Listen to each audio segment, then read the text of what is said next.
ഇന്ന് നമുക്കിവിടെ ഈ കാണുന്ന ടൈലുകളൊക്കെ 80-160 ആ ഒരു റേഞ്ചിൽ വരുന്ന ടൈലുകളാണ്. നമ്മൾ ഈ ടൈലുകൾ സെലക്ട് ചെയ്യുമ്പോൾ കുറച്ച് പ്രത്യേകതകളുണ്ട്, അതിനെക്കുറിച്ച് പറഞ്ഞുതരാം.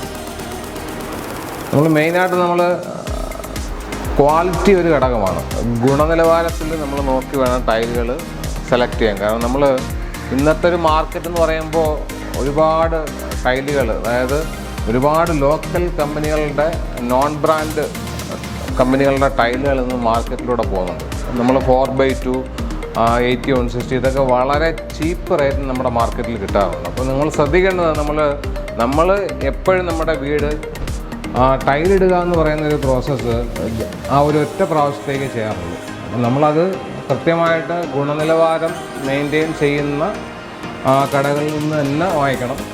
നമ്മുടെ കടയിൽ ഏത് കടയാണെങ്കിൽ പോലും ഗുണനിലവാരം ക്വാളിറ്റി മെയിൻറ്റെയിൻ ചെയ്യുന്ന കടകളിൽ പോയി തന്നെ ടൈലെടുക്കുക. കാരണം നമ്മൾ ഈ 4x2 ഒക്കെ ഇപ്പോൾ ഒരു 35 രൂപ അല്ലെങ്കിൽ 34 രൂപ റേഞ്ചിലൊക്കെ ധാരാളം മാർക്കറ്റുകളിൽ ലഭിക്കാറുണ്ട്. പക്ഷേ ഇതൊക്കെ നമ്മൾ ശ്രദ്ധിക്കേണ്ടുന്നത്, ഈ ടൈലുകൾ നമ്മൾ ഇടുമ്പോൾ ഒരു 4 വർഷം കഴിഞ്ഞ് ഈ ടൈലുകളിൽ സിമെൻറ്റുമായിട്ട് കയറി പിടിച്ചുകൊണ്ട് കളറിൽ വേരിയേഷൻ ഉണ്ടാവും. നമ്മളിപ്പോൾ അല്പം ലാഭം നോക്കിയിട്ടായിരിക്കും നമ്മൾ ഈ ടൈലുകൾ നമ്മൾ ഇടാറുള്ളത്. പക്ഷേ ഇത് ശ്രദ്ധിക്കേണ്ട ഒരു മെയിൻ കാര്യം എന്ന് പറയുന്നത്, നമുക്ക് ഇടയ്ക്കിടയ്ക്ക് ഇത് ഇടിച്ച് പൊളിച്ച് കളഞ്ഞിട്ട് പുതിയ ടൈലിടാൻ കഴിയത്തില്ല.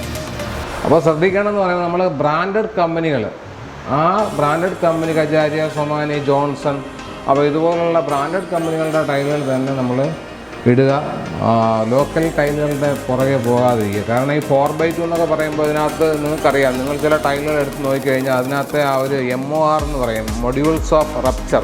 MOR എന്ന് പറയുമ്പോൾ അതിൻ്റെ സ്ട്രെങ്ത്താണ് ഉദ്ദേശിക്കുന്നത്. ചില ടൈലുകൾക്കെല്ലാം ഈ റേറ്റ് കുറവുള്ള മിക്ക ടൈലുകളുടെയും സ്ട്രെങ്ത്ത് കുറവായിരിക്കും. മീൻസ് അതിൻ്റെ ഒരു ടൈല് ലേ ചെയ്യണമെങ്കിൽ ഏറ്റവും കുറഞ്ഞൊരു 8 mm തിക്നെസ് എങ്ങനെ ഉണ്ടാവണം. അപ്പം ഈ നമ്മൾ റേറ്റ് കുറവുള്ള ടൈലിലൊക്കെ ഒരു 7 mm തിക്നെസ്സേ വരത്തുള്ളൂ. അതുപോലെ തന്നെ കളറിൽ വേരിയേഷൻസ് ഉണ്ടാവും. ഒരു 4 വർഷം കഴിയുമ്പോൾ ഈ സിമെൻറ്റുമായിട്ട് കയറി പിടിച്ചുകൊണ്ട് കളറിൽ വ്യത്യാസങ്ങളുണ്ടാവാം. അപ്പം നമ്മൾ ഒരു കാര്യം മനസ്സിലാക്കേണ്ടത്, നമ്മൾ പിശിക്കുന്നത് എപ്പോഴും ഈ ടൈലിലായിരിക്കും. അപ്പോൾ നമ്മൾ കൊടുക്കുന്ന കോസ്റ്റ് ഓഫ് മെറ്റീരിയൽസ് എന്ന് പറയുമ്പോൾ, നമ്മൾ ലേബർക്ക് കൊടുക്കുന്ന ക്യാഷ് നമുക്ക് കുറയ്ക്കാൻ പറ്റത്തില്ല. സിമെൻറ്റ് പ്രോപ്പറായിട്ടുള്ളത് വേണം, എംസാൻഡ് പ്രോപ്പറായിട്ടുള്ളത് വേണം. അപ്പോൾ നമ്മൾ കൊടുക്കുന്ന ടൈലിലാണ് നമ്മൾ ലാസ്റ്റ് നോക്കുന്നത്. അത് റേറ്റ് കുറവുള്ള ഏറ്റവും ലോക്കൽ ഐറ്റങ്ങൾ വാങ്ങിക്കൊണ്ടുപോയി ഇട്ട് കഴിഞ്ഞാൽ ഉറപ്പായിട്ടത് പണി കിട്ടും. അപ്പോൾ അതുകൊണ്ട് ക്വാളിറ്റി മെയിൻറ്റെയിൻ ചെയ്യുന്ന കടകളിൽ പോയി എടുക്കുക. ഞങ്ങൾ ഗുണനിലവാരം നോക്കിയാണ് ഞങ്ങൾ കച്ചവടം. രചന ഗ്രാനൈറ്റ്സ് എപ്പോഴും ഗുണനിലവാരം നോക്കി തന്നെയാണ്, നല്ല ബ്രാൻഡഡ് ടൈലുകൾ മാത്രമാണ് ഞങ്ങൾ കസ്റ്റമേഴ്സിന് കൊടുക്കാറുള്ളത്. കാരണം ഭാവിയിൽ നമുക്ക് അതൊരു ദോഷം വരത്തില്ല. എപ്പോഴും ഈ ടൈലുകൾ കലാകാലങ്ങൾ കിടക്കും. അതുകൊണ്ട് എല്ലാ കസ്റ്റമേഴ്സും എന്നോട് ഒരു അഭ്യർത്ഥനയുള്ളതെന്ന് പറയുമ്പോൾ, നല്ല ബ്രാൻഡഡ് ടൈലുകൾ ഗുണനിലവാരം നോക്കി തന്നെ ഇടുക.